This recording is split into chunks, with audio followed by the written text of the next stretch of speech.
মুহাম্মাদুর রাসূলুল্লাহ সাল্লাল্লাহু তাআলা আলাইহি ওয়া আলিহি সাল্লামের প্রতি শতশহ দরুদ ও সালাম অর্পিত হোক, বর্ষিত হোক।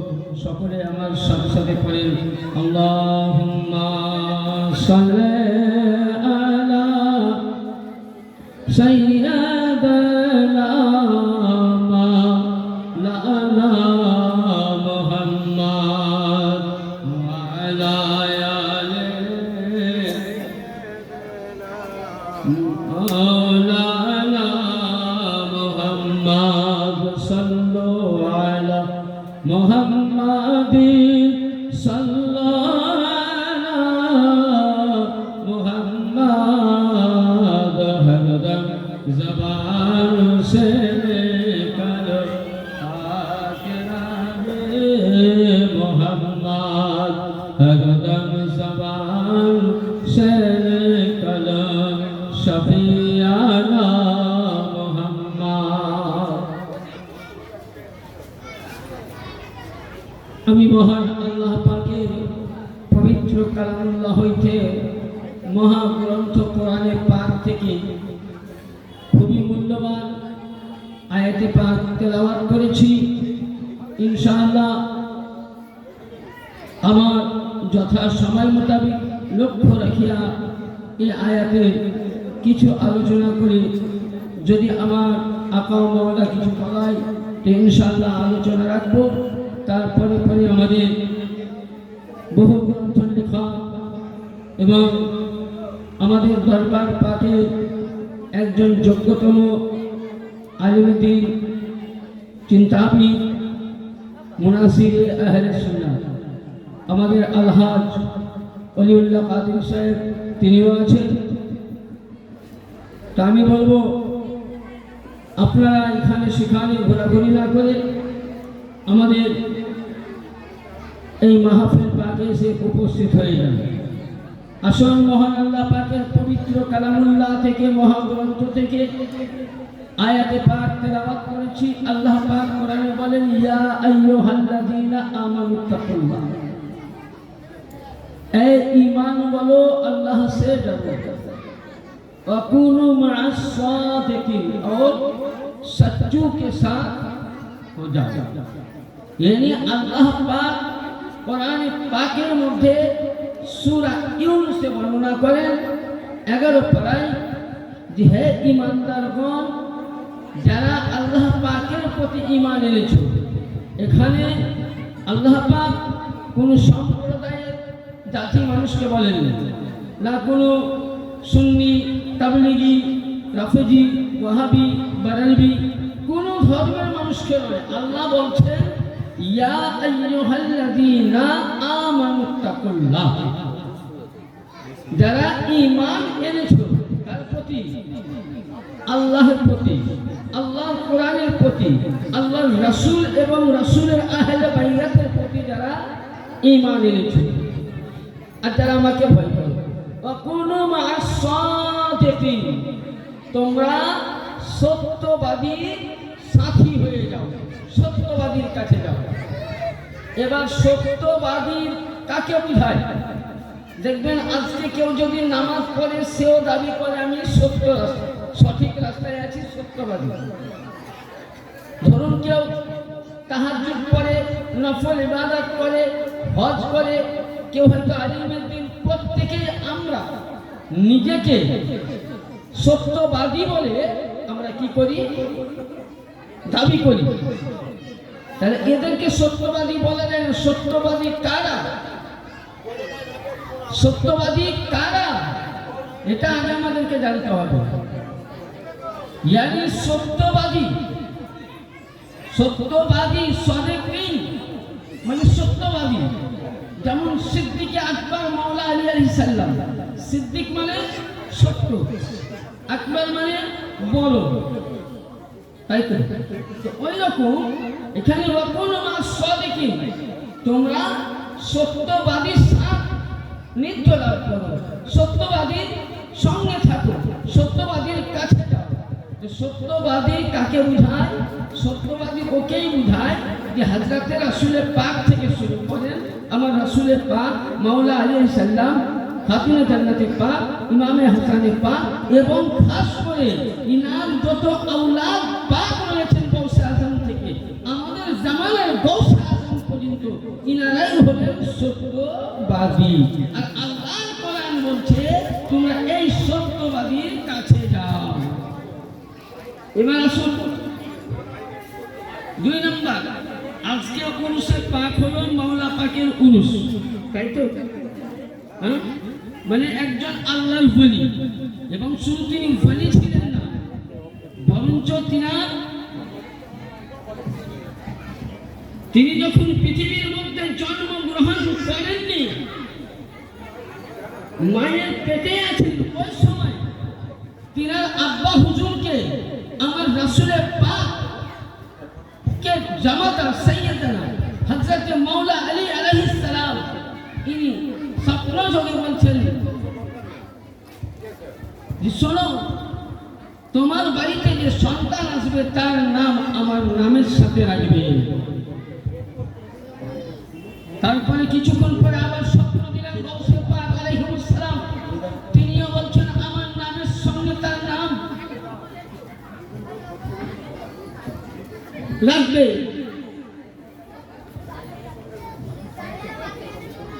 তো ওই সময়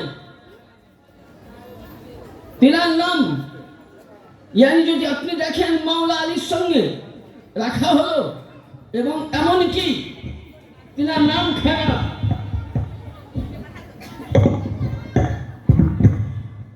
ভেঙে যাবে।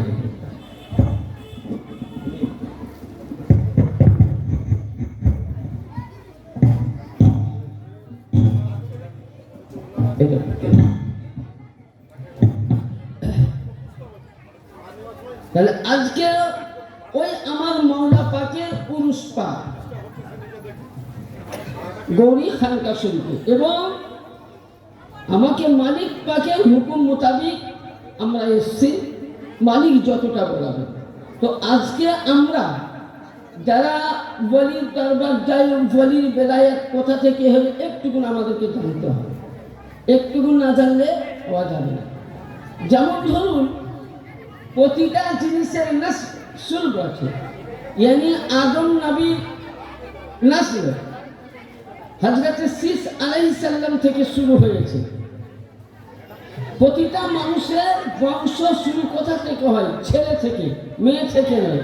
কিন্তু হাদিস শরীফের মধ্যে এবং আমার রাসূলের পাক সাল্লাল্লাহু তাআলা আলাইহি ওয়াসাল্লাম তিনি বলছেন, হাদিস শরীফের মধ্যে বর্ণিত আছে, আল্লাহ নবী সরকারে মদিনা সাল্লাল্লাহু আলাইহি ওয়াসাল্লাম বলছেন, হাদিসের আল মুস্তাদরাকুল হাকিম 3য় খণ্ড পৃষ্ঠা নম্বর 145 এর মধ্যে রাসূলুল্লাহ সাল্লাল্লাহু আলাইহি সাল্লাম বলছেন যে প্রতিটা নবীদের বংশ ছেলের তরফ থেকে শুরু হয়, আর আমার বংশ সাইয়্যিদিনা আলী আলাইহিস সালাম থেকে শুরু হবে, আর আমার মেয়ের কাছ থেকে।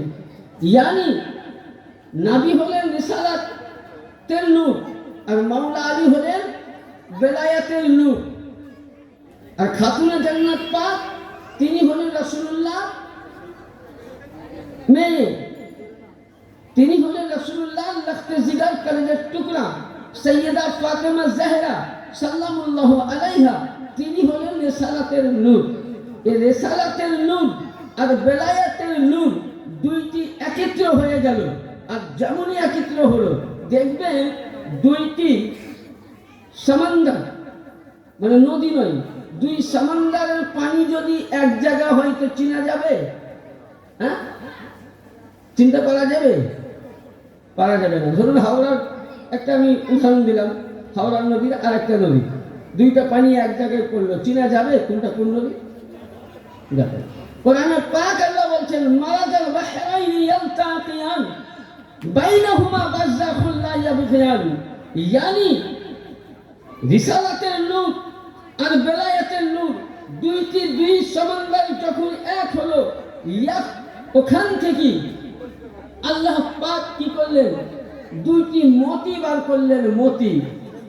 আর কি বার করলেন? মতি বার করলেন।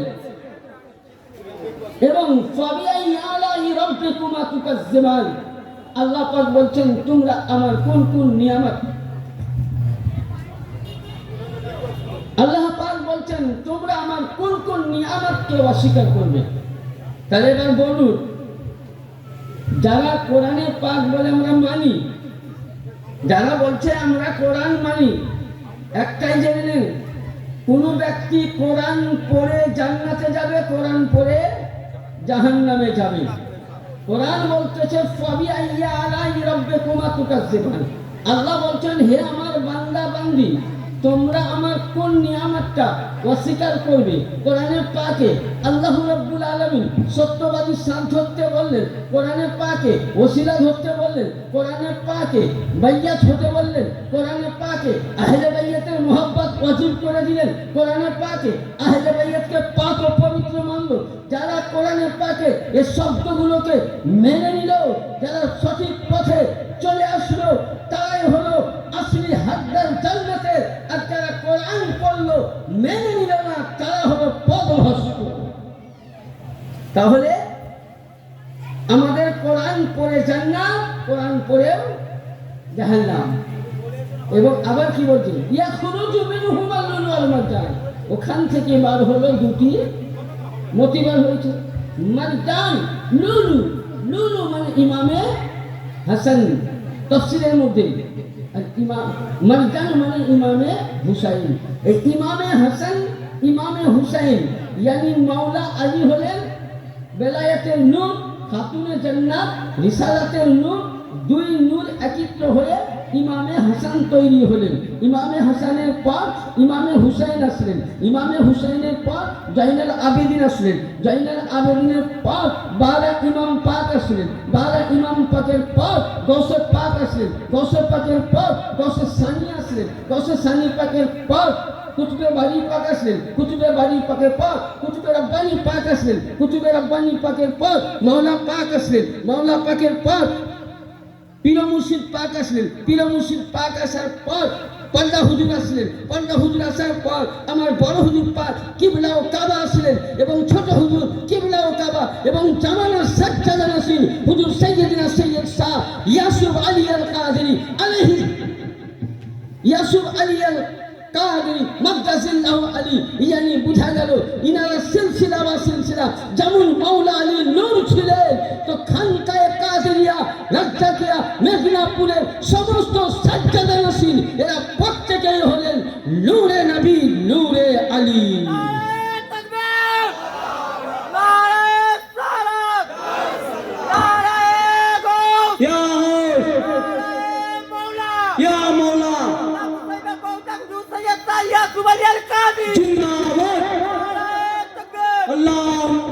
এটা আমি বলছি না, কোরআন।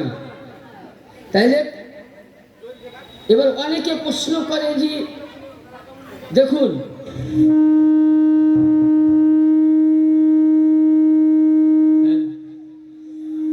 সৈয়দ অনেক আছে, সৈয়দ দাদা অনেক আছে, আজকে দেখবেন গ্রামগঞ্জে অনেক সৈয়দ আছে। আচ্ছা, আদম নবীর তো অনেক সন্তান ছিল, ছিল না? কিন্তু একটা সন্তান নূর পেয়েছিল, সেটা কে? শীস আলাইহিস সালাম। হ্যাঁ, তাই তো? নবীর ঘরানায় আব্বাসও ছিলেন, নবী তাদেরকে আহলে বাইত বলেছিলেন। হ্যাঁ, হামজা ছিলেন, নবী তাদেরকে আহলে বাইত বলেছিলেন না। এমনকি নবীর কে যে যিনি বচপন অবস্থায় সাইয়্যিদিনা হযরতে আবু তালিব আলাইহিস সালাম লালিত পালিত করে বড় করেছেন, তিনাকেও নবী বলেননি। এমনকি নবীর 3 মেয়ে, একটাকে বাদ দিলাম, জাইনাব, কুলসুম, রুকাইয়া, এদেরকে আহলে বাইত বলেছিলেন না, কিন্তু একজনকে উনি আহলে বাইত বলেছিলেন ঘরানা। তাহলে এখানে কি বোঝা গেল? ইয়ানি আহলে বাইত হতে গেলে নূরে খোদা, নূরে আলী হতে হবে, নূরে মুহাম্মদী হতে হবে। ইয়ানি আহলে বাইত নবীর মৌলবি পড়ে মাদ্রাসায় পড়ে মৌলবি হওয়া যায়, স্কুলে পড়ে প্রফেসর হওয়া যায়, ডাক্তার হওয়া যায়, সমস্ত জিনিস হওয়া যায়, কিন্তু আহলে বাইত নবীর ঘরানা হতে গেলে মাদ্রাসার শিক্ষা অর্জন লাগে না, নবীর ঘরানা হতে গেলে স্কুল লাগে না, কলেজ লাগে না, প্রাইভেট লাগে না, টিউশন লাগে না, নবীর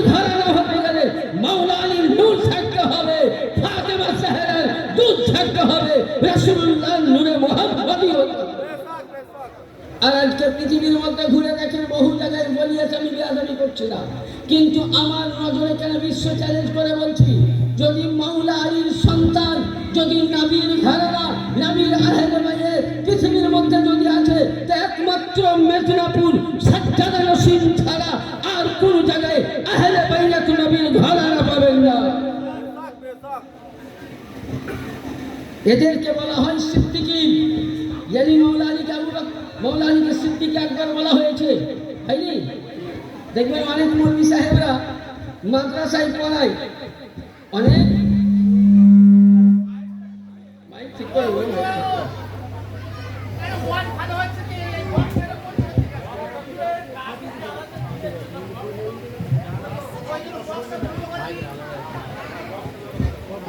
মায়ের আওয়াজটা ঠিক মতো দিতে পারছি, কখন কখন তো বলছি।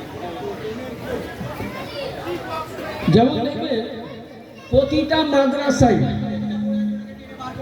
আজকে আপনাদের আমি একটা ভুল ভাঙাই, আমরা বলি আবু বকর সিদ্দিক, কিন্তু কোন হাদিসে লেখা নাই যে আবু বকর সিদ্দিক আকবর ছিল। আমি ভুল ভাঙাই, কিন্তু এটা মাদ্রাসায়, প্রতিটি মাদ্রাসায় কিতাবটা পড়া হয় সিয়া সিত্তার হাদিস, সিয়া সিত্তার হাদিস, ইবনে সুন্নানে ইবনে মাজা আব্বাল প্রথম খণ্ড, পৃষ্ঠা নম্বর 31, হাদিস নাম্বার 120, প্রতিটা মাদ্রাসায়।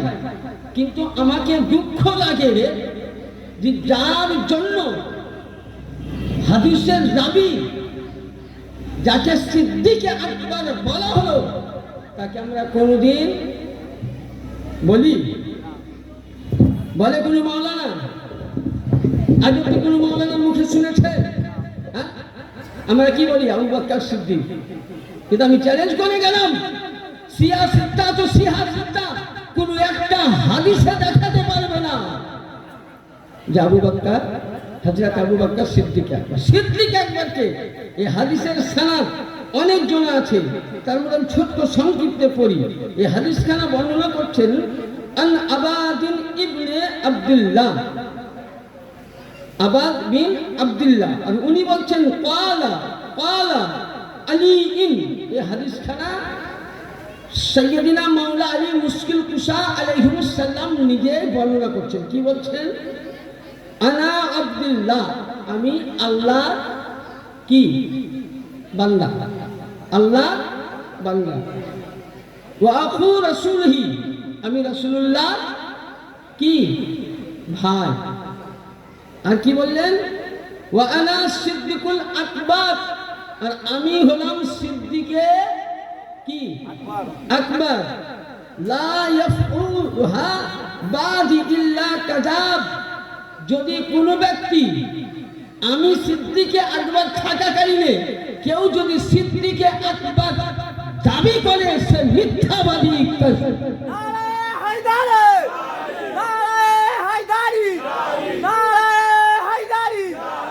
তাহলে কি বোঝা গেল? আবু বকর, আমরা হযরতে আবু বকরকে আবু বকর বলে মানতে পারি, কিন্তু সিদ্দিকে আকবর হলেন একজন।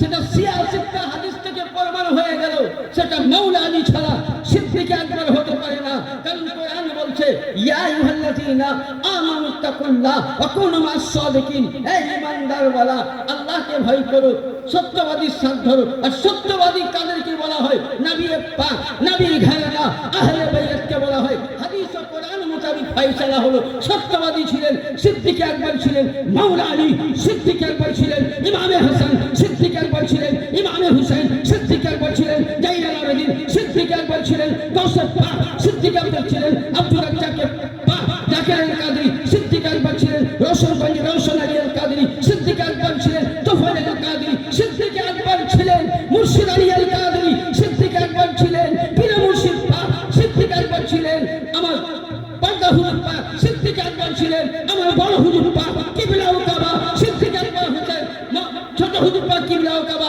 এবং জামানার গাউসে আজম এ আলীর নূর, আলীর সন্তান, আলীর ঘরানা, ইনিও সিদ্দিকে আকবর। তাহলে ঘরানার সন্তান তো ওইটাই টাইটেল হবে। হ্যাঁ, যে শেখ তো শেখই লিখবে না। হ্যাঁ, আমার প্রিয় মুর্শিদ পাক, আপনার প্রিয় মুর্শিদ পাক সৈয়দ জাদা, সেইখানে লিখি আলে রসুল, আলে রসুল নবীর ঘরানা নূর ইবনে নূর লিখি। এবং এমনকি তিনি আমার মৌলা আলিম সিদ্দিকে আকবর, তো উনিও সিদ্দিকে আকবর। এবার আসেন দ্বিতীয় হাদিস।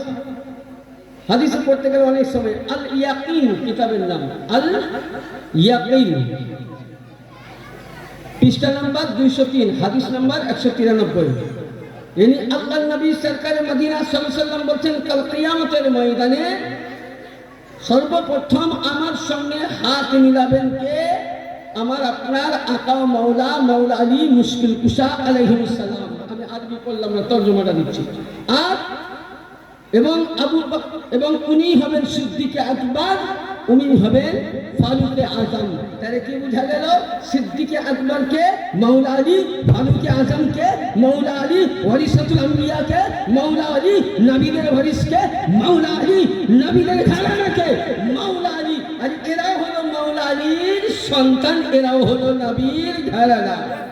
এবার আসুন, আপনাকে আমি ওয়াজের দিকে আগাবো, তার পূর্বে আমি একটু আলোচনা করি আমার আপনার আকা বড় হুজুর পাকের একটা কারামত পাক। তখন আমি খুব ছোট, খুব মন দিয়ে শুনবেন। এবং তার সানাদ সহ সাক্ষী জীবিত আছে। কি 1994 সালে পূর্ণিয়া পাকে, তখন আমি কামপাকে ছিলাম, একদম ছোট্ট, বুঝলেন। বর্ধমান ডিস্ট্রিক্টের তখন ওই খানকা পার্কের ম্যানেজার হিসাবে উপস্থিত ছিলেন আমার শামীম ভাই। বর্ধমান 3 হুজুর পাক সফরে গিয়েছিলেন ওখানে পূর্ণিয়া পাকে। আমরা টোটাল মালিক পাকের সঙ্গে যারা মেহমান এসেছিলেন এবং আমরা খানকা পাকে যারা ছিলাম, টোটাল 52 জন লোক ছিলাম। আর 3 মালিক পাককে নিয়ে কত হলো? 55 জন। ওখানে আমার আকা ও মাওলা বড় হুজুর পাক কিবলা ও কাবা আলাইহিস সালাম, উনি কি করলেন?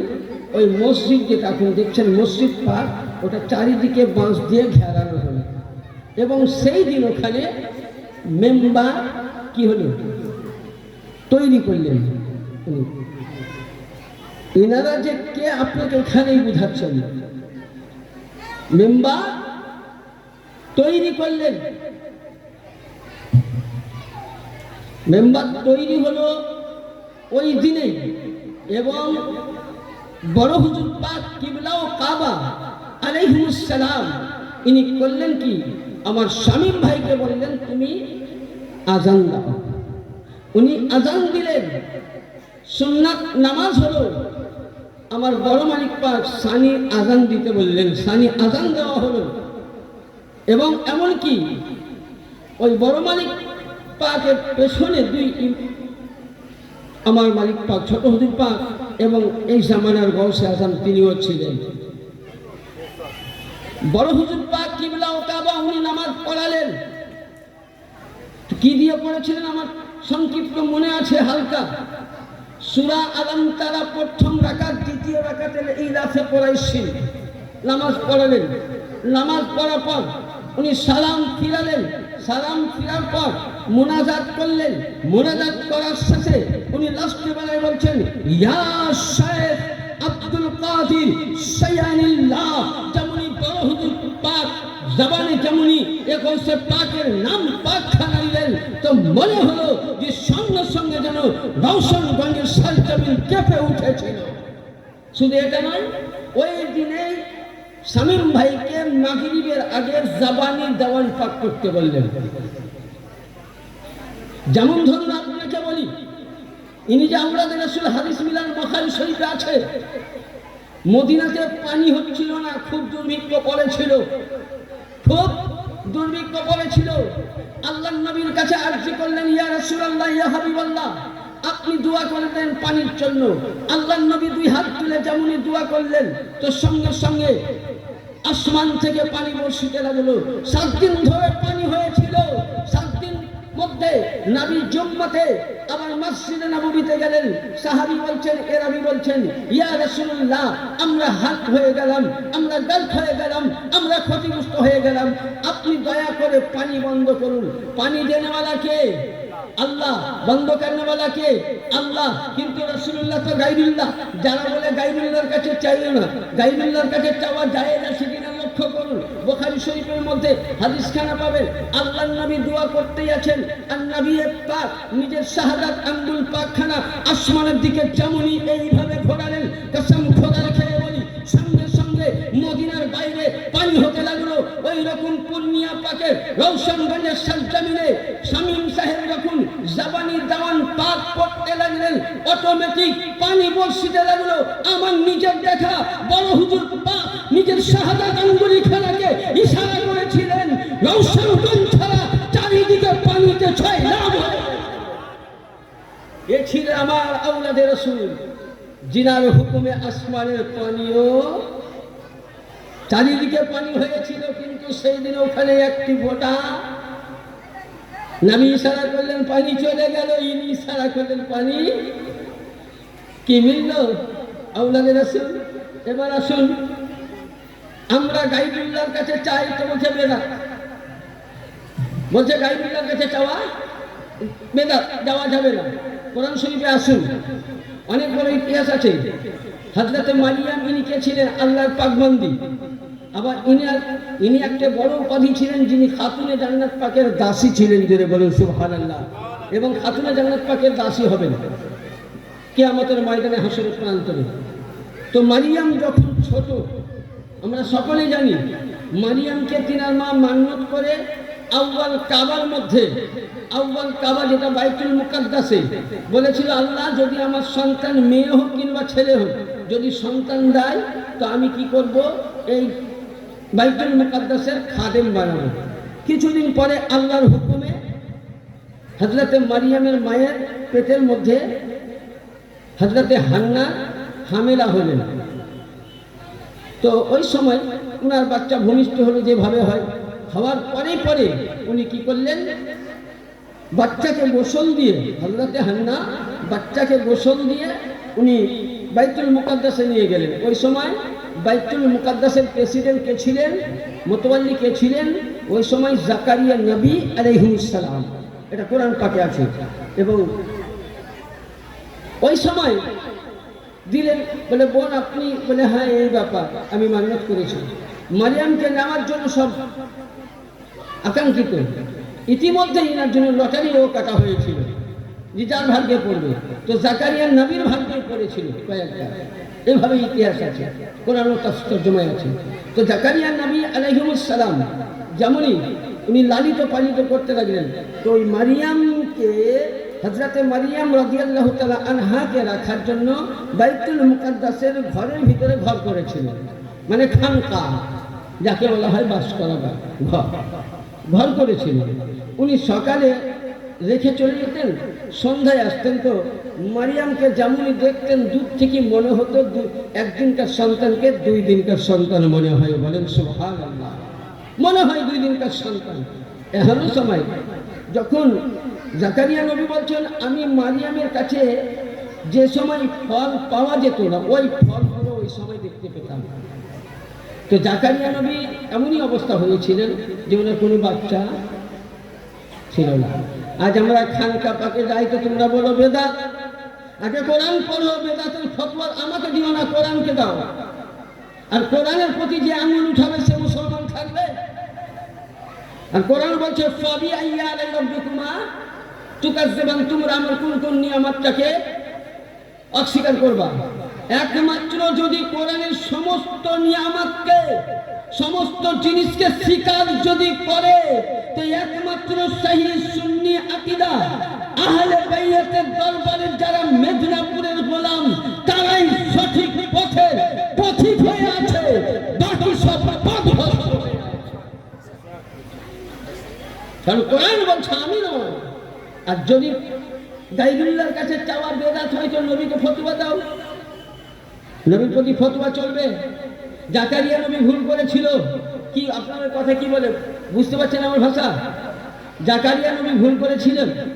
উনি কি ভুল করেছেন?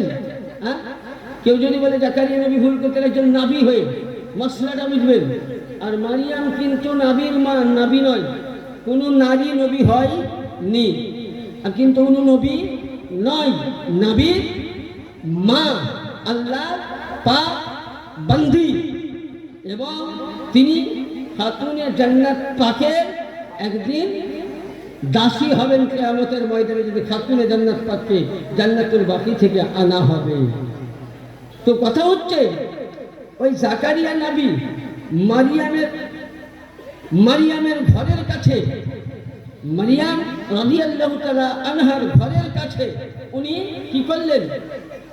সামনে নিয়ে দোয়া করতে লাগলেন যে আল্লাহ, আমি তোমার কাছে কত আমি প্রার্থনা করেছি, সিয়াম করেছি, নামাজ পড়েছি, আল্লাহ কত তোমার কাছে কন্দন করেছি, বাইতুল মুকাদ্দাসের চাদর ধরে কিনেছি, বাইতুল মুকাদ্দাসের মেহরাব ধরে কিনেছি, বাইতুল মুকাদ্দাসের আমরা ধরে কিনেছি। এখানে মশলা পেলাম একজন নবী বাইতুল্লাহ ধরে কান্না করছেন, তবে আল্লাহ তুমি আমার দোয়া কবুল হয়নি, কোন সন্তান পাইনি। আল্লাহ, এ মারিয়াম নিশ্চয় আল্লাহ পাক বান্দি, আল্লাহ তুমি আমাকে তার ওসিলায় একটা কি, আচ্ছা মারিয়াম আল্লাহর আল্লাহ না গায়রুল্লাহ? হ্যাঁ, নবী কার কাছে চাইছে? উনি তো নবী, গায়রুল্লাহর কাছে চাওয়ার কি দরকার? তাহলে জাকারিয়া নবী, ইনি কার নূরের তৈরি? নবীর নূরের তৈরি। মশলা খুব পেছিনার দিকে আছে। জাকারিয়া নবী ইনিও কিন্তু নবীর নূরের তৈরি, আল্লাহ নূরের ডাইরেক্ট নয়। হ্যাঁ, আর মারিয়াম আল্লাহর পাক বান্দি, আহলে বাইতের ঘরানার একজন দাসী হবে। তিনি নবী নয়, নবীর মা। একজন নবী যদি আল্লাহর পাক বান্দি মারিয়ামের কাছে দাঁড়িয়ে, মারিয়ামের খানকায় দাঁড়িয়ে আল্লাহর কাছে দোয়া করতে পারেন, ওই সময় বলছেন রব্বানা ইজবাসা ফীহিম রাসূলা, হে আল্লাহ তুমি একজন নবীকে মাবউস করো। আল্লাহ বলেন জিবরিল আমিন, তুমি জমিনের মধ্যে যাও, জাকারিয়া নবীকে খুশখবরি দাও, মারিয়ামের ওসিলায় এবং বাইতুল মুকাদ্দাসকে সামনে নিয়ে দোয়া করার ওসিলায় আমি আল্লাহ জাকারিয়া নবীর দোয়া কবুল করেছি। তার স্ত্রীর পেটে একজন নবীকে আমি প্রেরণ করব, নবীকে পাঠাবো, যার নাম হবে সাইয়্যিদনা হযরতে ইয়াহইয়া আলাইহিস সালাম। তাহলে এখানে মাসলা হাল হয়ে গেল যে গায়রুল্লাহর কাছে চাওয়া জাকারিয়া নবীর সুন্নাত। ইয়ানি বুঝা গেল একজন যদি গায়রুল্লাহ, একজন যদি আল্লাহর পাক বান্দি একজন নবীর মায়ের কাছে চাইতে পারে, ও নবীর ঘরানা নয়, নবীর ঘরের মেয়ের নয়, উনি আহলে বাইত নয়। যদি একজন আল্লাহর পাক বান্দির কাছে চাইলে জাকারিয়া নবী তার ওসিলায় সন্তান পেতে পারে।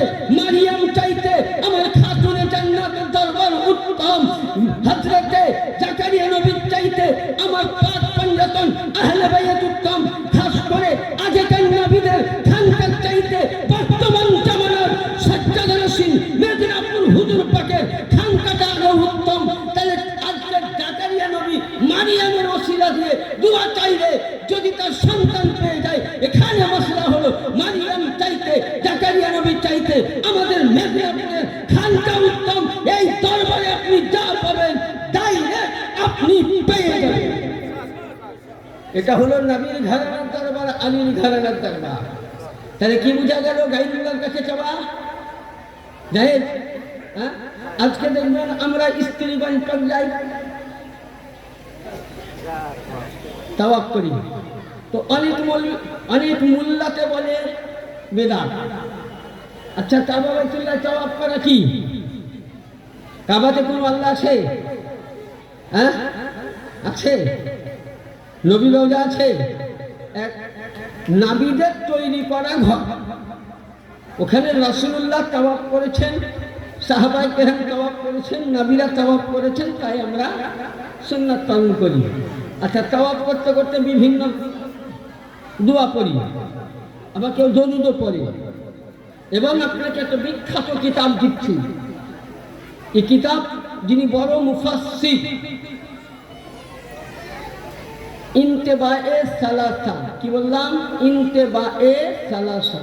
এর লেখক শাহ ওলিউল্লাহ মুহাদ্দিস দেহলভী, যিনি দিল্লির রাহিনেওয়ালা, ওই জামানার বড় মুহাদ্দিস ছিলেন। ফতোয়া আমাকে নয়, তিনাকে দাও। আর তিনার উপরে কলম চালার জন্য এখনো কাউরির ক্ষমতা। শাহ ওলিউল্লাহ মুহাদ্দিস দেহলভীকে সবাই মানে। শাহ ওলিউল্লাহ মুহাদ্দিস দেহলভী বর্ণনা করছেন তার তিনার ইন্তেবায়ে সালাসার মধ্যে, যে যখন আমি উদাহরণ দিচ্ছি, কাবা বাইতুল্লাহ আল্লাহর নবী ইব্রাহিম খলিলুল্লাহ তৈরি করা ঘর, ইসমাইল জাবিউল্লাহ হাত দিয়ে সাথে কাজ করেছেন ঘর, নবী তৈরি করেছেন ঘর। কাবার চাইতে উত্তম, কারণ আল্লাহ পাক বলছেন কুলুবুল মুমিনিনা আরশুল্লাহ, কাবা বাইতুল্লাহ জমিনের একটি মধ্যস্থল জায়গায় মসজিদ, ইয়ানি কাবা বাইতুল্লাহ নামাজ পড়ার একটি স্থান, কিন্তু কুলুবুল মুমিনিনা কুলুবুল মুমিনা আরশুল্লাহ। এই ঈমান বলো, হে আল্লাহ বান্দা, হে নবীর প্রেমিক, হে আহলে বাইত, আমার আরশে আযম উপরে যা আছে কুলুবুল মুমিনা আরশুল্লাহ, ইয়ানি আমার কিছু আল্লাহর বান্দা রয়েছে, আমার কিছু আউলিয়া আছে, আমার কিছু আহলে বাইত আছে, নবীর ঘরানা আছে, তাদের অন্তরটাই হলো আল্লাহর আরশে আযম। তাহলে কি বোঝা গেল? যে কাবা বাইতুল্লাহ শরীফ ইব্রাহিম খলিলুল্লাহর ঘর তওয়াফ করি নবীগণ করেছিলেন, কিন্তু কোন আল্লাহওয়ালা, যিনি আল্লাহর ওলি, আহলে বাইত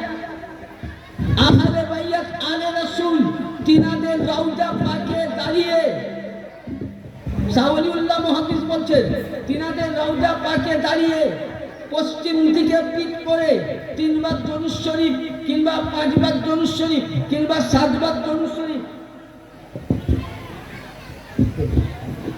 7 বার দরুদ শরীফ, তারপরে সূরা ইখলাস, সূরা ফালাক, সূরা নাস, আলহামদুলিল্লাহ দরুদ শরীফ।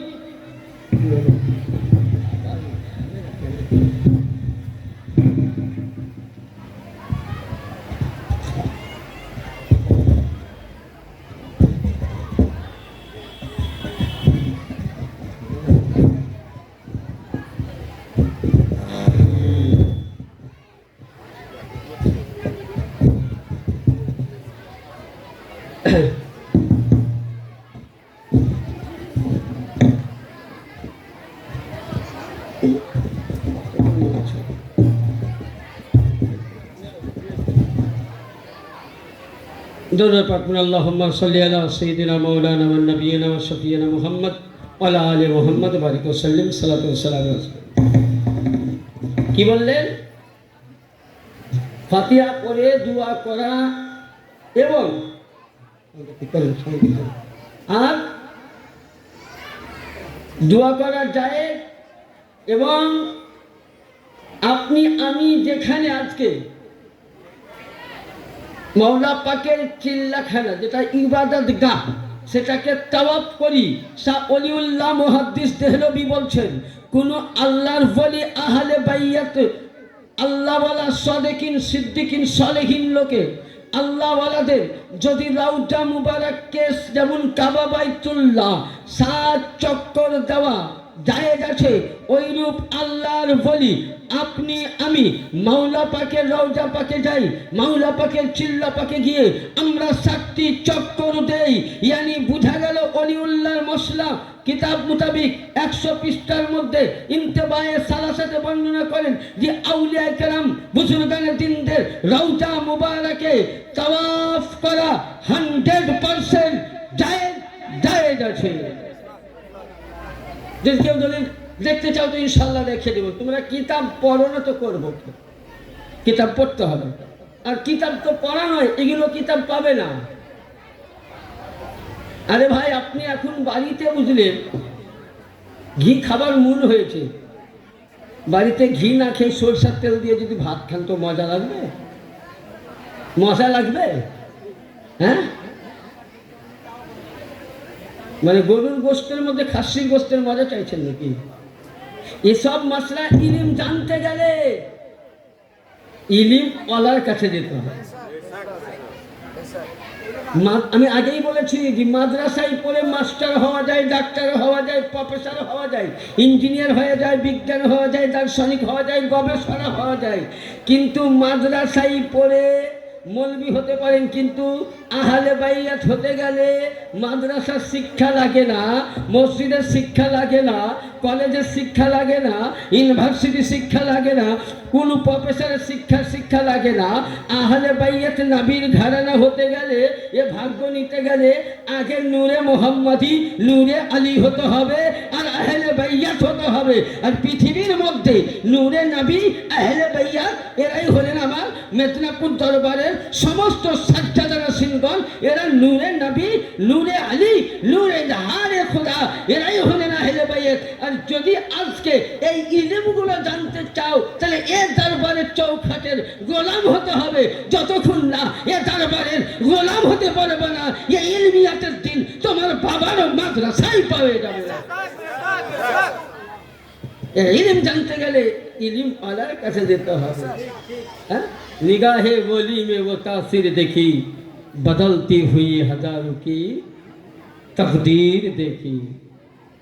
আল্লাহ वाला যদি আমার পীর মুর্শিদ, আপনার আকা পীর মুর্শিদ একবার যদি নিগাহে কালাম করে দেন, তো কি হবে? কি আপনার আমার বেড়া পার হয়ে যাবে। এবার আসুন মেদিনীপুর দরবার শরীফ, যেটাই আমাদের আলোচনা হয় হাদিস কোরআন দিয়ে, কোরআন ছাড়া হাদিস ছাড়া বাইরে।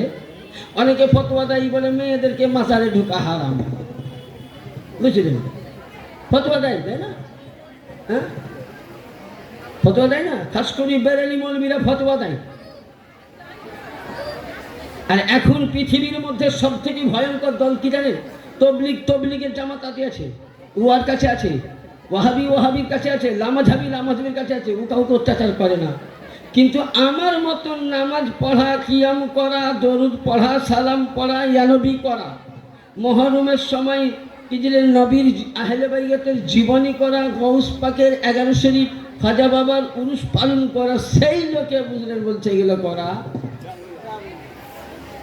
এরা কি জানে? সব থেকে বড় ফিতনা হলো বেরেলি দল।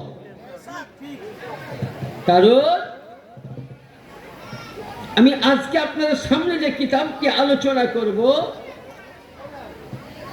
ইমামে কারখি রহমতুল্লাহ আলাইহি বর্ণনা করছেন, ওই জামানার বড় মুহাদ্দিস বা ইমাম।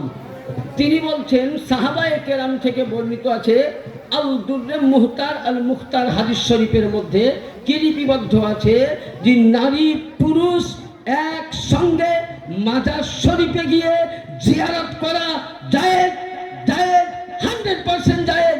কোন মৌলবি যদি দেখাতে পারে যে নারীদেরকে মাজারে যাওয়া নিষেধ আছে, হারাম আছে, তার জন্য আমার তরফ থেকে 2 লক্ষ টাকা পুরস্কার থাকবে, দলিল দিতে হবে।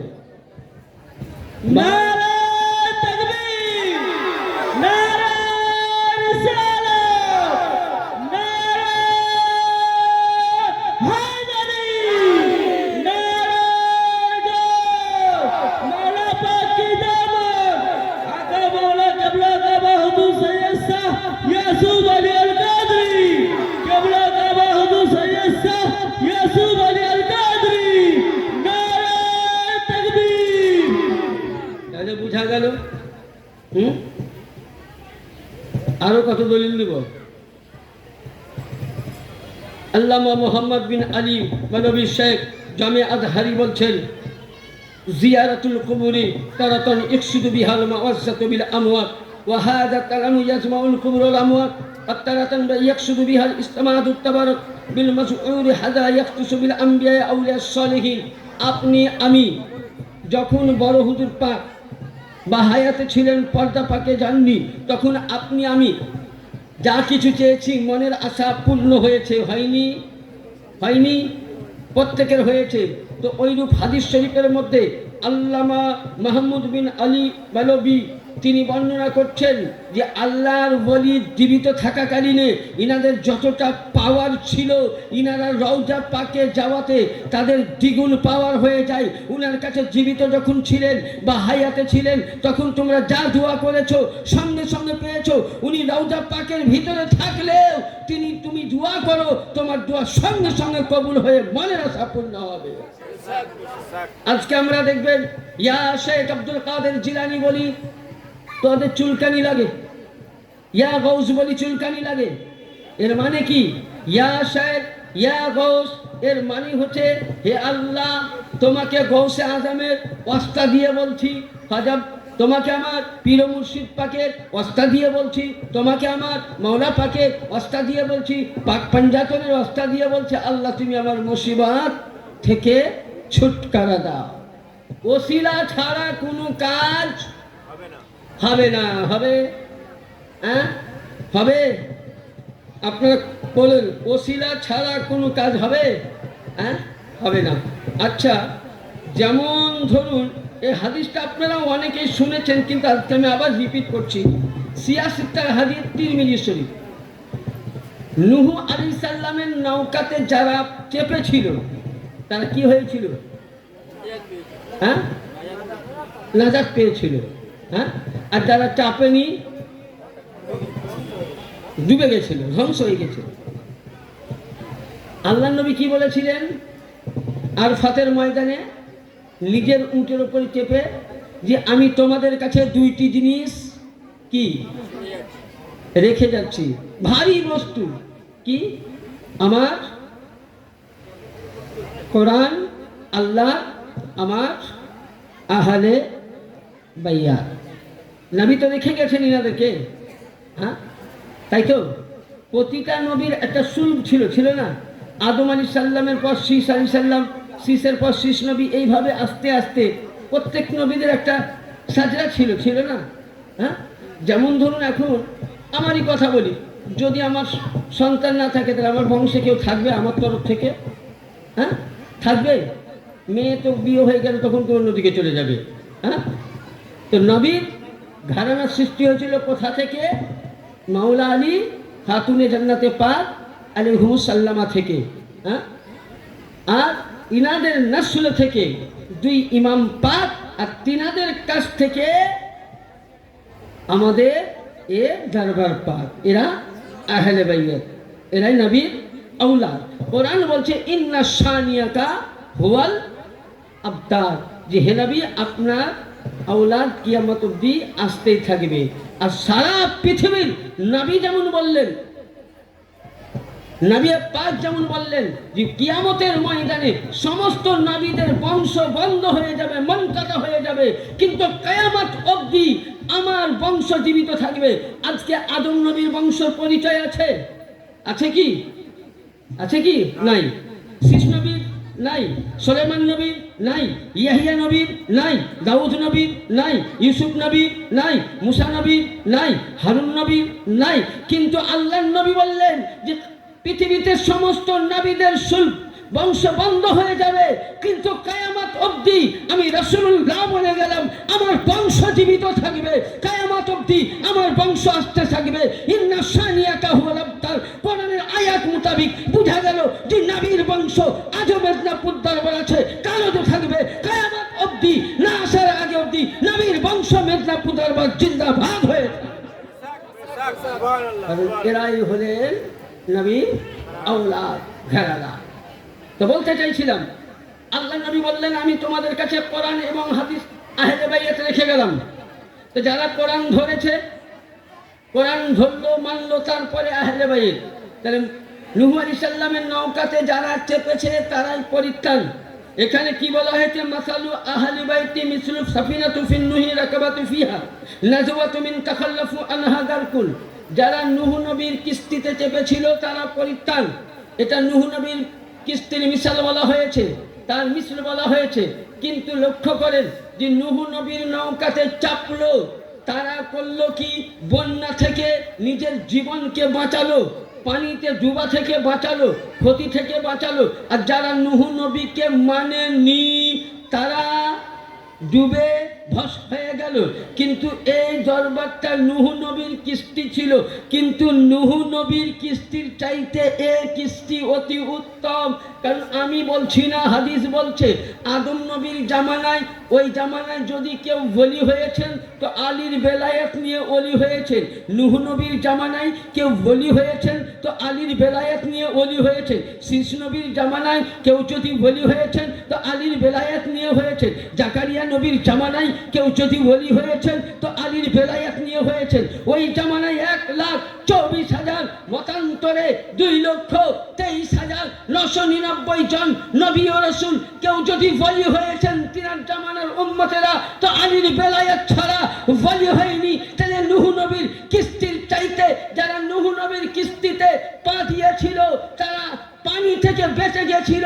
কিন্তু আজকে আপনি আমি নূহ নবীর কিস্তির চাইতে অতি উত্তম এক কিস্তিখানা হলো নূরে মুহাম্মদী, এক কিস্তিখানা হলো মাওলা আলী, এক কিস্তিখানা হলো ইমামে হাসানের পা, এক কিস্তিখানা হলো গৌসে আজম থেকে নিয়ে এই কিস্তিখানা মেদিনীপুর দরবারে সাজ্জাদা নসিনের দরবার। এই কিস্তির নৌকা আজও ডুববে না, কালো ডুববে না।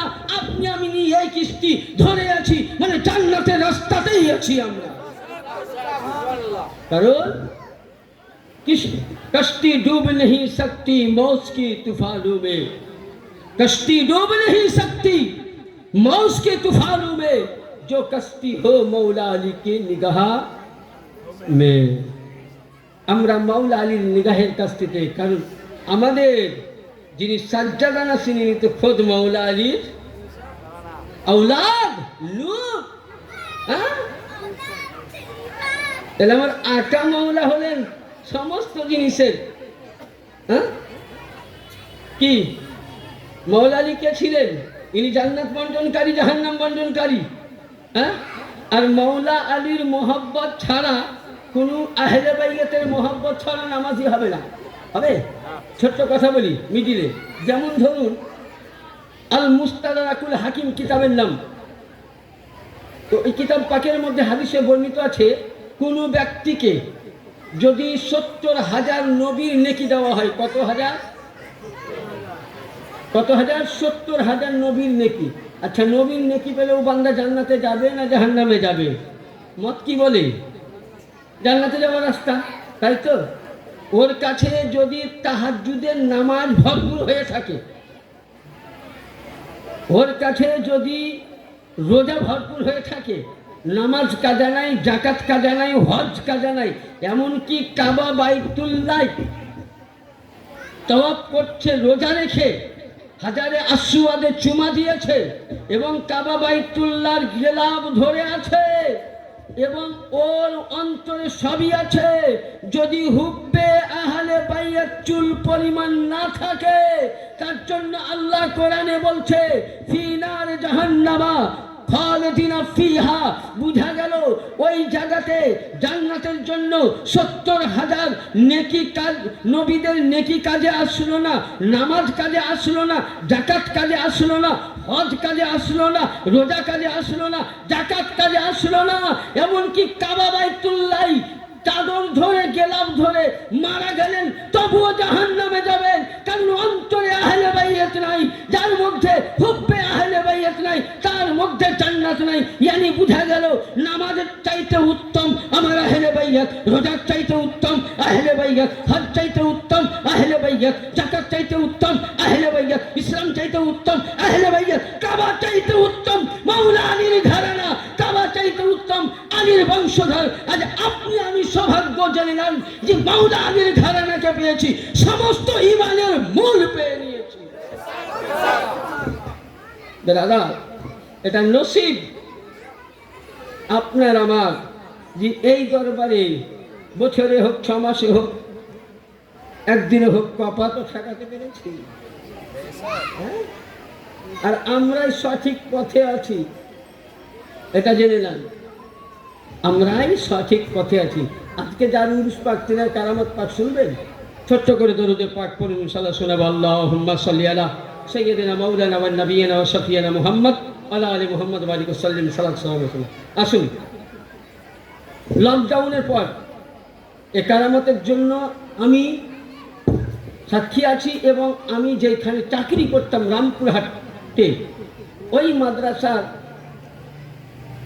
সেক্রেটারি এবং আমাদের তিনি বড় হুজুর পাকের একজন মুরিদ, নাম হচ্ছে ওনার লাইজি, এখনো বেঁচে আছে, জেনে নিতে পারে।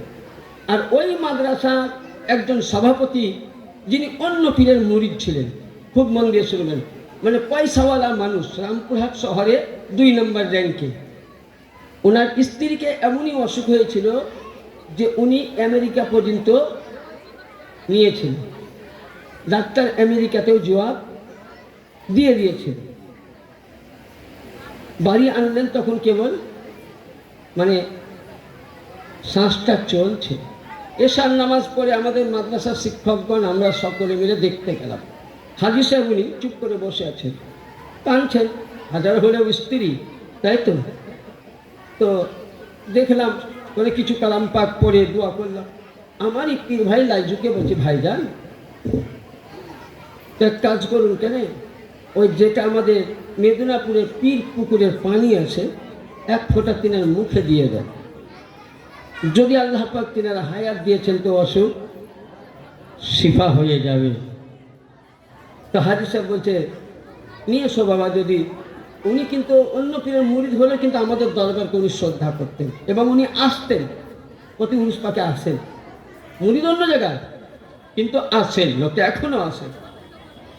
তো আপনাকে কি বলবো, আল্লাহর কসম খেয়ে বলছি, এর জন্য দলিল আমি, সাক্ষী আমি, সারাদ আমি। আর ওই ব্যক্তি সন্ধ্যার সময় আলোচনা হলো, ওই পানি সকালবেলায় তেনাকে দেওয়া হলো। উনি ফজরের নামাজ পড়লেন, পানিখানা নিয়ে কেবল মুখের মধ্যে পীর পুকুরের পানি, যে পানি মাওলা পাক আমার ইবাদত করে ওইখানে উনি গোসল মুবারক করতেন, তিনার নূরের তাজাল্লিতে পানি পড়ে গেছিল। ইয়ানি বোঝা গেল যে নূরের সঙ্গে নূর টাচ লাগে, সে পানি পাক হয়ে যায়। যেমন ধরুন আপনি এই জামাটা যে দোকানে কিনেছেন, আমি যে জামাটা কিনেছি, এই জামাটা যদি আমার কাছে লাগাবেন অন্য হবে, আমার পীর মুর্শিদ লাগাবে, ওটা আপনার জন্য বরকত হয়ে যাবে। জোরে বলুন সুবহানাল্লাহ। বলে মুফতি সাহেব কি করি হতে পারে? এবার আসুন কোরআনে পাক, আয়াতে মুকাদ্দাসা আছে, দেখবেন হযরতে ইউসুফ আলাইহিস সালামের আব্বার চোখ অন্ধ হয়ে গেছিল, হয়নি? হ্যাঁ, কত বছর কান্না করেছিল, আমি তর্জমা দিচ্ছি, আয়াত পড়ছিলাম। তো ওই সময় বাড়ি এসে বলছে ভাইদেরকে, আব্বা কই? তো বলে আব্বার চোখ অন্ধ হয়ে গেছে, এই ব্যাপার তোমার কারণে কান্না করে। তো উনি ওই সময় নিজের জামা ইযহাবু বি কামিসিল, উনি জামা মুবারক খানা খুললেন, বলে আমার আব্বার চোখে কি করো, লাগিয়ে দাও। এবার যারা বলে যে অলির মাজারে চাদর কুমনি করা যায় নয়, বলে না, হ্যাঁ, তারপরে অলির ব্যবহার করা জিনিস দেওয়া যাবে না, তাহলে বেকুব কোরআনে পাককে খুলে লক্ষ্য করো। তুমি আগে কোরআন বুঝো। কোরআনে পাকের মধ্যে আল্লাহ বলছেন ইউসুফ আলাইহিস সালাম যেমনই জামা মুবারক খুললেন, হযরতে ইয়াকুব আলাইহিস সালামের চোখের মধ্যে লাগিয়ে দিলেন। কসম খোদার খেয়ে বলি, অন্ধ চোখ সঙ্গে সঙ্গে ইয়াকুবের চোখের মধ্যে রোশনি এসে গেল। তো ওই রূপ বেরাদার, এ ছিল নবীর ঘরানা, এ ছিল নবীর আওলাদ, এ ছিল নবীর আলে রাসূল, নবীর বংশধর। এ তো নূহ নবীর জামানায় ইয়াকুব আলাইহিস সালামের চোখ ভালো হয়েছিল। আর আমার মাওলা পাক মুর্শিদ আলী আল কাদেরী আলাইহিস সালাতু ওয়াস সালামের ব্যবহার করা পানি যখন ওই ব্যক্তি মরতে যাচ্ছে, ডাক্তার জবাব দিয়েছে তার মুখের মধ্যে 2টি ফোঁটা ফেলে দিলাম, 1 ঘন্টার মধ্যে মেয়েটি বসে খাবার খেয়েছে, সে মেয়েটি এখনো জীবিত আছে। ভাইয়া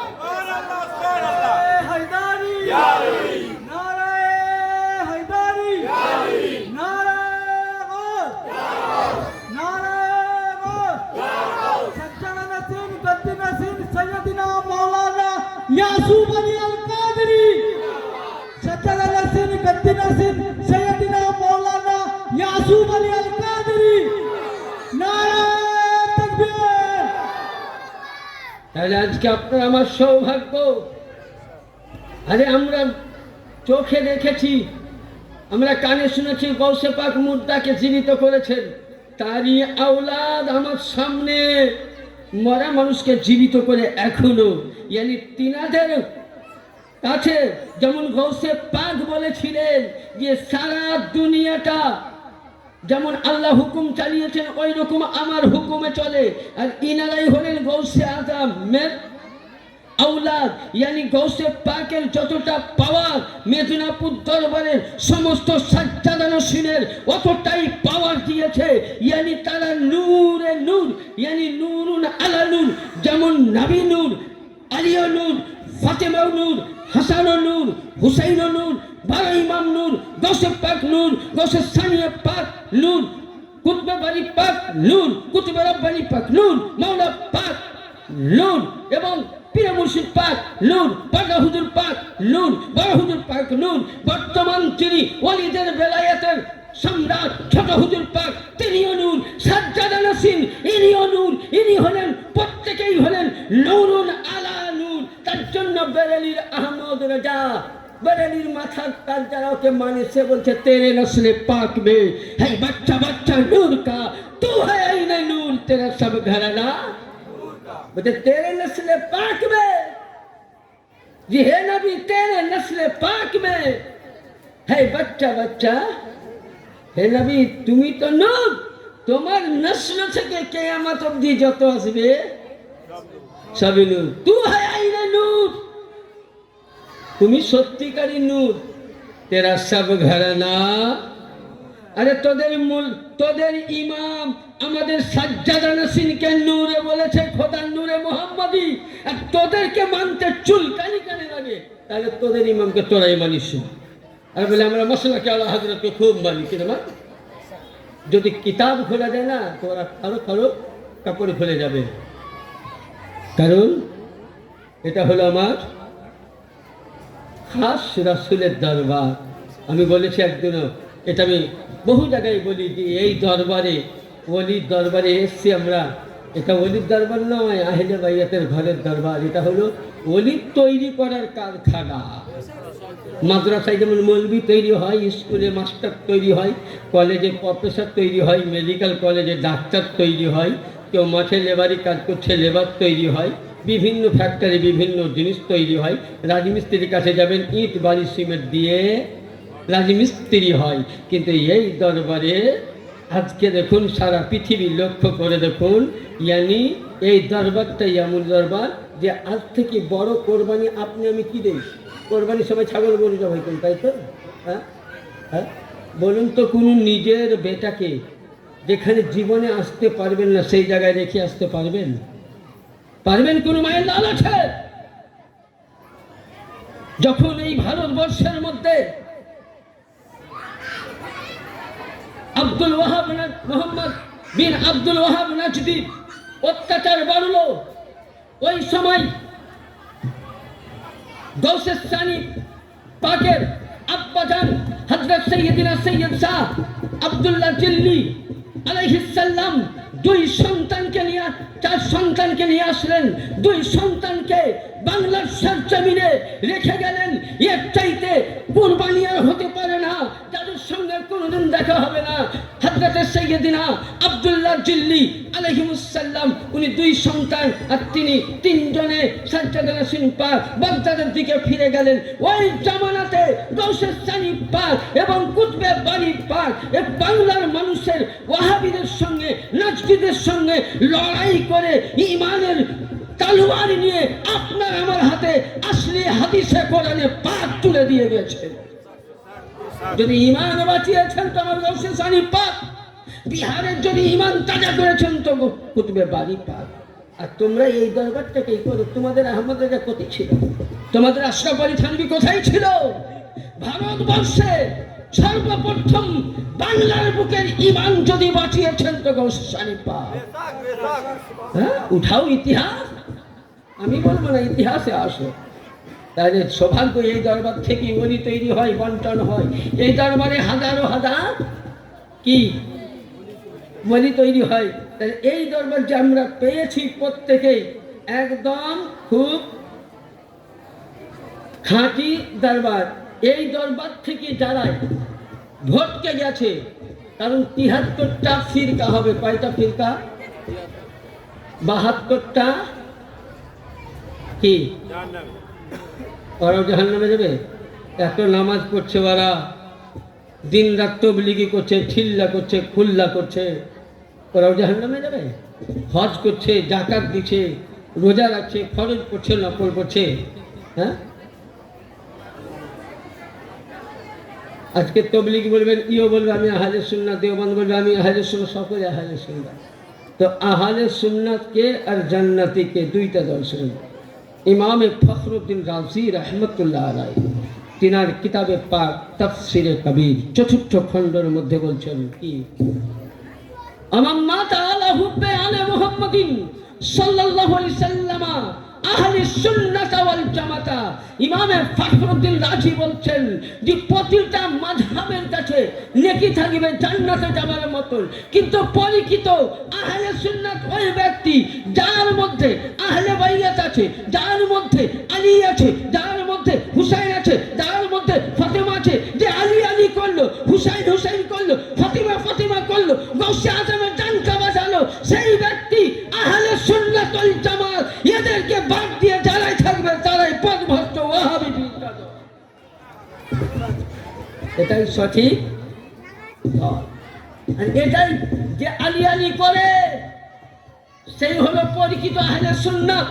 হুসাইন হুসাইন কান্নেওয়ালা পরিচিত আহলে সুন্নাত। কারণ আমি বলছি না, খাজা মঈনুদ্দিন চিশতি রহমতুল্লাহ বলছেন, শাহ আস্ত হুসাইন, বাদশাহ আস্ত হুসাইন, দিন আস্ত হুসাইন, দিন পढ़ा अस्त हुसैन, सरताज ना दस्त यजीद, हक्का के बिना ला इलाहा इल्लल्लाह। अस्त हुसैन, ए बादशाह তুমি হুসাইন, শহনশাহ তুমি হুসাইন, দিনের আশ্রয়দাতা তুমি হুসাইন। তোমার ঘর থেকে নামাজ আশ্রয় নিয়েছে, তোমার ঘরে রোজা আশ্রয় নিয়েছে, তোমার ঘরে জাকাত আশ্রয় নিয়েছে, তোমার ঘরে হজ আশ্রয় নিয়েছে, তোমার ঘরে কাবা আশ্রয় নিয়েছে, তোমার ঘরে ইসলাম আশ্রয় নিয়েছে। ইয়ানি সমস্ত জিনিসের মূল হলে তুমি, কালেমার মূল তুমি। ইয়াজিদের হাতে মাথা দিয়েছ কিন্তু হাত। তাহলে কি বোঝা গেল আসল নামাজকে? ইমামে হুসাইন নয়? আরে কথা বলতে ভয় লাগছে নাকি? কে জোরে বলুন? আসল নামাজ কে? নামাজের মধ্যে আল্লাহু আকবার, আলহামদু থেকে শুরু করে সূরা নাস এক খতম হলো এক রাকাতে। দ্বিতীয় রাকাতে উঠলেন আলহামদু থেকে সূরা নাস 2 খতম হলো। যে নামাজের মধ্যে ওয়ালা আলে মুহাম্মাদিন যদি না পড়েন তো নামাজ হবে? হ্যাঁ, কেন হবে না? কেন হবে না? কোরআন পড়লাম, হওয়া তো দরকার। কি আপনাদের ফাইসালা কি বলে? কোরআনের চাইতে বড় কিতাব আছে? হাত উঠান আছে কি বলুন? শব্দ করুন আছে। ভালো লাগে না শেষ করবো? একটু পানি খাই। তো কোরআনের চাইতে বড় কিতাব, কিন্তু কোরআন কি বলছে? আমাকে যদি নামাজের মধ্যে পুরো তুমি শেষ করে দাও, দিয়ে তুমি নামাজের মধ্যে 2টি কথা যদি না বলে সালাম ফিরাও তো নামাজ হবে না। কোরআন বলছে আমি তো কোরআন ঠিক, আমি হলাম খামুশ কোরআন, চুপ কোরআন। আর ইমামে হুসাইন ও হাসান আহলে বাইয়াত, নবীর ঘরানা নাতিকে জিন্দা কোরআন। ইয়ানি আমাকে আশ্রয় দিয়েছে ইমামে হুসাইন। নামাজ হুসাইন, কোরআন হুসাইন, জাকাত হুসাইন, সাদকা হুসাইন। ইসলামের প্রাণদাতা, ইসলাম তৈরি হয়েছেন হযরতে আলীর কাছ থেকে। কোরআন পেয়েছো আলীর কাছ থেকে, নামাজ পেয়েছো আলীর কাছ থেকে, হজ পেয়েছো আহলে বাইত থেকে, জাকাত পেয়েছো আহলে বাইত থেকে, সাদকা পেয়েছো আহলে বাইত থেকে, কোরআন পেয়েছো আহলে বাইত থেকে। সবকিছু আহলে বাইতের।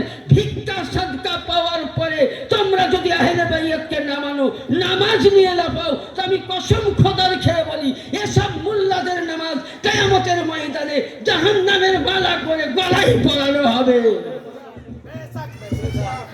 কারণ এটা আমি নয়, আসল কিতাব পড়তে হবে। আগে আমি বলেছি কিতাব পড়তে হবে। আমি কিতাব পড়লাম না, খালি ইয়া হারাম উয়া হারাম।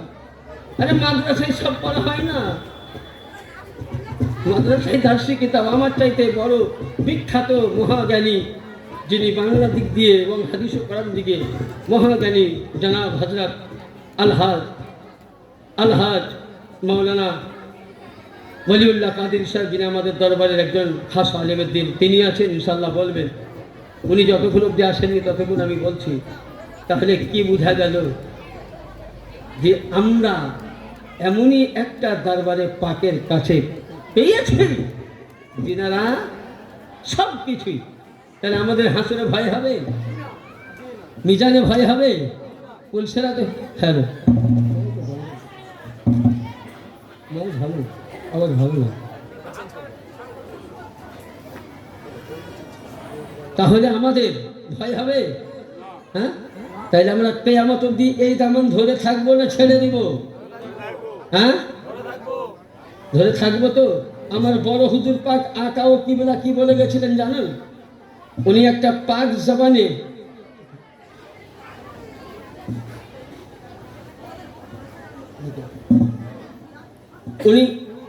জবানে বলেছিলেন যে হে আমার মুরিদ মুতাকিব, তোমরা যদি আমার দরবারকে চিনতে পারতে, 4 নম্বর দরবারকে, তো এক একটা ঈদ আর সে আজামের ঈদ বলে বরকতময় তোমরা ঘরে রাখতে। এটা বড় হুজুর পাকের পাক জবানের বাণী। আচ্ছা, বড় হুজুর পাক কে ছিলেন আমরা চিনতে পারিনি। যেটা আপনাকে দিচ্ছি, যেগুলো কয়েকটা বড় হুজুর পাকের কারামত পাকগুলো বলছি, আমি নিজে সাক্ষী। তখন আমি ছোট, আমি কয়েক বছর পূর্ণিয়া পাকের এই অধমকে বড় হুজুর পাক তিনার পাক চরণে জায়গা দিয়েছিলেন, যেই সময় আমার কোনো সাহারা বলতে কেউ ছিল না। মাথার উপরে আমার সাহারা ছিল না।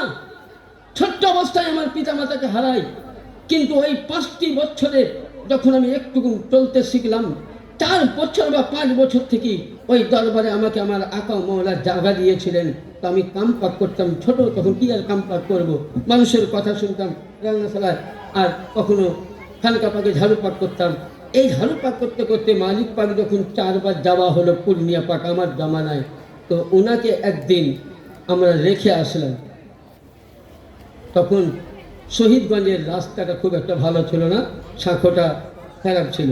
রেখে আসলাম। ম্যানেজার সাহেব বললেন যে এক কাজ করো, চলো, মালিককে তো রেখে আসলাম, আমরা ঘরটা কি করি, ঝাড়ু পাক করে দিই, দিয়ে তারপরে এগুলা গোছাগুছি করবো, দিয়ে মাদের পাক যাবো লাস্টে। এটা আমরা রেখে আসলাম কোথায়? শহীদগঞ্জে। রেখে, খুব মশলাটা মন দিয়ে শুনবেন, রেখে কারামারটা বুঝবেন, আসলাম।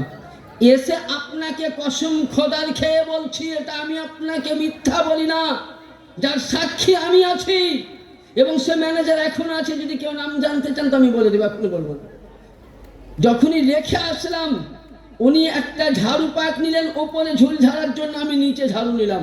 তো যেই গদির মধ্যে আমার যেই বিস্তারা মুবারকে, যেই বিস্তারা পাকে বড় হুজুর পাক বসতেন, কসম খোদার খেয়ে বলছি, সেই বিস্তারার মধ্যে আমি নিজের চোখে 3 হুজুর পাককে তসবির দানা পড়তে দেখেছি। বলুন, এর চাইতে বড় কারামাত আছে? যে নাকি আমরা কলকাতার সফর রওনা হলেন, আরে নবী পাক আবু জেহেল বলেছিল, মুহাম্মদ সাল্লাল্লাহু আলাইহি সাল্লাম তোমাকে মানতে পারি, আসমানের চন্দ্রকে 2 খণ্ড করো। ওই সময় আল্লাহর নবী আঙ্গুলের ইশারায় 2 চন্দ্রকে 2 খণ্ড করেছিল। আর একজন বড় জাদুঘর ওই জামানার এসেছিল, কিন্তু তার বেটি ছিল বিলের নোংরা, মানে পায়ে হাতে মানে পঙ্গু, এক কথা লিংড়া খোলা, দেখতে পেত না। তো উনি রাসূলুল্লাহ কোনো বিয়াদবি করেননি, ওই জাদুঘর দেখে চলে গেল। বাড়ি গিয়ে দরজা খুলতে বলছেন, তো একটা সুন্দর নারী, কুমারী নারী দরজা খুলছে। জিজ্ঞাসা করছে, তুমি কে? বলছে, কেন চিনতে পারছেন না? আমি আপনার মেয়ে। বলে, আমার মেয়ে তো 2 চোখে অন্ধ ছিল, রং কালো ছিল, দেখতে খারাপ ছিল, হাত পায়ে চলতো না, মুখে বলতে পারতো না। বলে, ঠিকই বলেছেন। বলছে, এদিকে আমি দেখতে পেলাম ছাদের, আমি লক্ষ্য করলাম যে আসমানের চন্দ্র যেন 1 টুকরা আসমানে, 1 টুকরা পাহাড়ের জমিনে পড়লো। আর ওই সময় দেখতে পেলাম যে আসমান থেকে একটা নূর এসে আমার শরীরের মধ্যে যেমনই পড়লো, সঙ্গে সঙ্গে শরীরটাই আমার ডিফারেন্স আলাদা হয়ে গেল, চোখলা হয়ে গেলাম, অন্ধ হয়ে গেলাম। ইয়ানি মেয়ে কি বলতে চাইছে যে একই জায়গায় নবী মুহাম্মদ রাসূলুল্লাহ আসমানের চন্দ্রকে দুই টুকরো করলেন, নবী মুহাম্মদ রাসূলুল্লাহ অক্ষম মেয়েকে সুস্থ করলেন, তারই আওলাদ বিদায় দিলেন, কলকাতা পাক সফরে আসলেন, নিজ কলকাতায় আসলেন। এদিকে দেখছি তসবির আমার রাসূলুল্লাহ দেখালেন মুআজিজা, আমার আকা দেখালেন কারামা। এরই হলো নবীর আলাম, এরাই হলো নূর। আজকে আপনি আমি আল্লাহর ওলিকে গালি দেই, আল্লাহর ওলিকে গালি দেওয়া কতই, আমরা তো মনে করছি যে আল্লাহর ওলিকে গালি দিচ্ছি আমরা খুব ভালো করছি। আল্লাহর ওলি গালি দিলে আপনার আমার কথা বলি, এবার দরুদ পাক পড়ুন, আল্লাহুম্মা সাল্লি আলা সাইয়্যিদিনা মাওলানা ওয়া নবিয়িনা ওয়া শাফিয়িনা মুহাম্মাদিন ওয়া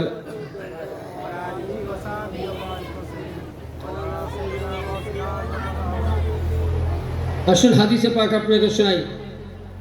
ইবনে মাজাহ শরীফ, আরবিক প্রিন্ট, আরবি প্রিন্ট,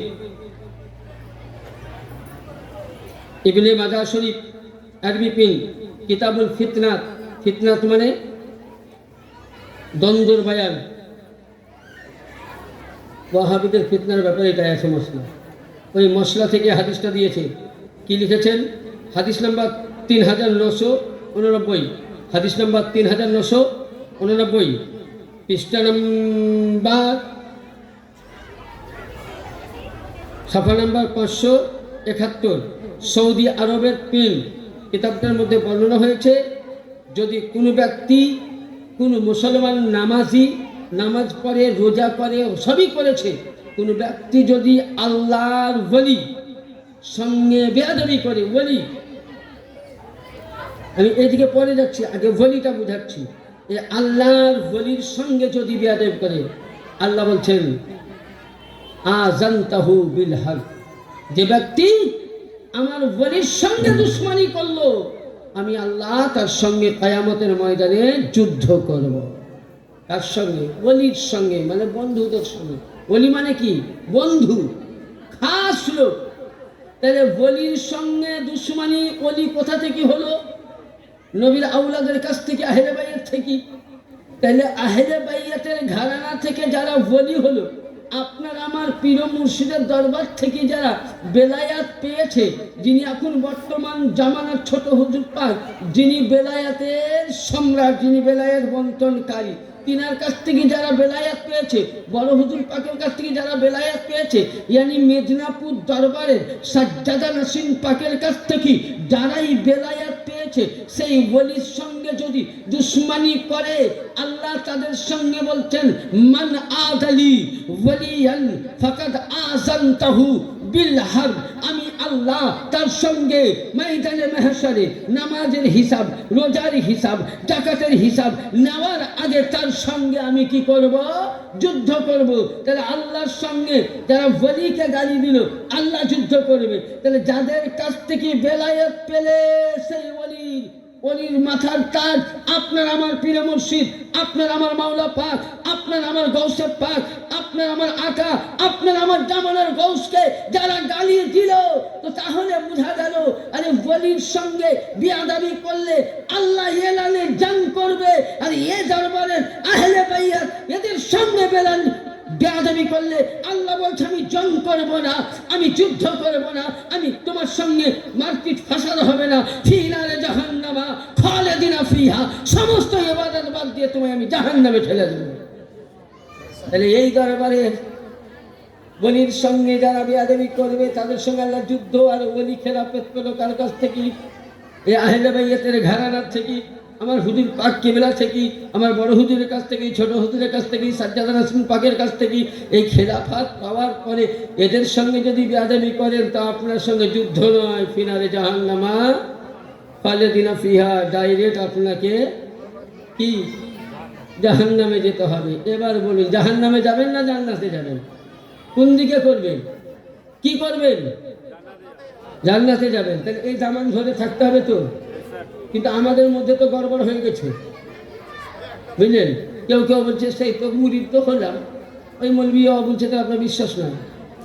একটাই জানবেন যে পৃথিবীর মধ্যে ভারত নয়, আমি পৃথিবীকে চ্যালেঞ্জ করে বলছি, পৃথিবীর মধ্যে যদি একটাই আলে রসুলের দল, একটাই আহলে বাইয়াতের ঘরানা, যদি নবীর আওলাদ জীবিত আছে কিয়ামত অবধি, এই বংশই মেদিনীপুরের সাজ্জাদা নাসিন, এরাই হলো নবীর ঘরানা, এরাই হলো নবীর আওলাদ। কিয়ামত আজও থাকবে, কালও থাকবে, কিয়ামত অবধি এ ব্যক্তি পাক জীবিত থাকবে।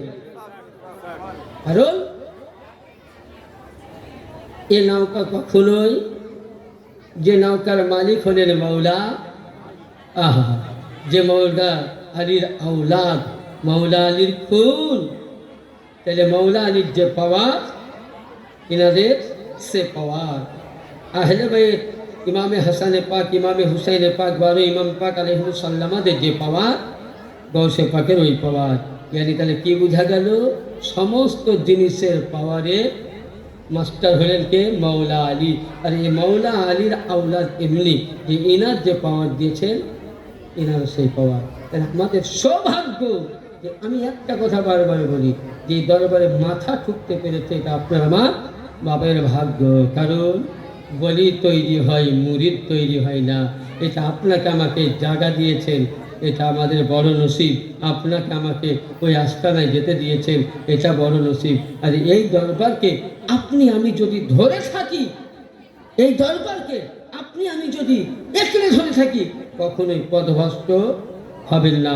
এই দরবার থেকে যারাই চলে যাবেন, তারাই কিন্তু পথভ্রষ্ট হয়ে যাবেন। এই দরবার কখনোই সারা চেষ্টা করবেন না, কারণ এই দরবারের এমনই একটা স্থান আছে। সংক্ষিপ্ত একটা হাদিসে পাক বলি, ইনশাল্লাহ বুঝতে পারবেন যে এই দরবারটা দেখুন। আজকে আমরা অনেকে দেখবেন, আপনাকে আমাকে সকলকে দেখবেন, আমাদের ওপরে একটা ফতোয়া লেগে আছে। একটা ফতোয়া, আমি এটা প্রায় বলি, কেন বলি যে এটা আমাদের বলা দরকার, এটা আমাকে প্রায় মজলিসে বলা দরকার। কারণ আমাদের মেদিনীপুর দরবার শরীফের যেখানে মুরিদ মুতাকিদ আছে, আমরা অনেকেই বলে যে এরা সাহাবি মানে না, এটা ভুল ধারণা। সাহাবিকে মানা কি? সুন্নাত। আর আহলে বাইতকে মানা ফরজ। সাহাবি সাহাবির জায়গায়, আহলে বাইয়াত আহলে বাইয়াতের জায়গায়। কারণ আল্লাহ নবী বলছেন, আসহাবাকান নুজুম, আমার সাহাবায়ে কেরাম আসমানের তারকা। বুঝলেন? সাহাবায়ে কেরাম, সাহাবায়ে কেরাম আসমানের কি? তারকা। এদেরকে মানতে হবে, এদের প্রতি ঈমান রাখতে হবে। কিন্তু সাহাবায়ে কেরাম আমার আহলে বাইয়াতের গোলামি করেছে। আহলে বাইয়াতের ইতিহাস যদি উঠান, অনেক সাহাবায়ে কেরাম নিজেকে নবীর বংশের জন্য, আহলে বাইয়াতের জন্য জীবনকে তিনারা কুরবান করে দিয়েছেন। জানলি? এ আহলে বাইয়াতের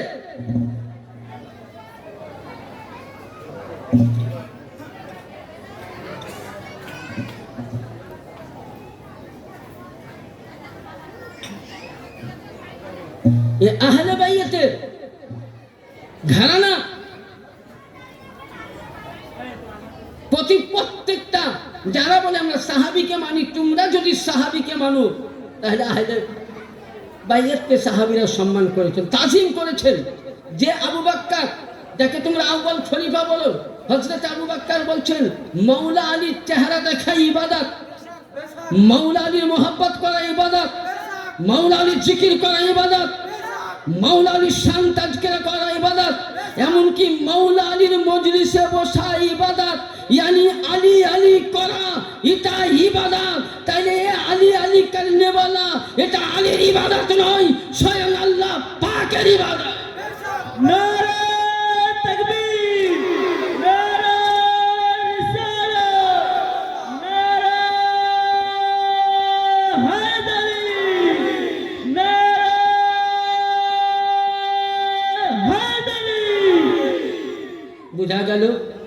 হ্যাঁ, তাহলে যারা বলছে আমরা সাহাবি মানে, আমি বলবো না সাহাবি মানে দুনিয়াকা না। জোরে বলেন দুনিয়াকা না। যদি মানতো, হযরত আবু বকর মাওলা আলীর চেহারা দেখছেন আর নবীর দিকে কান লাগায় হাদিস শুনছেন, হ্যাঁ?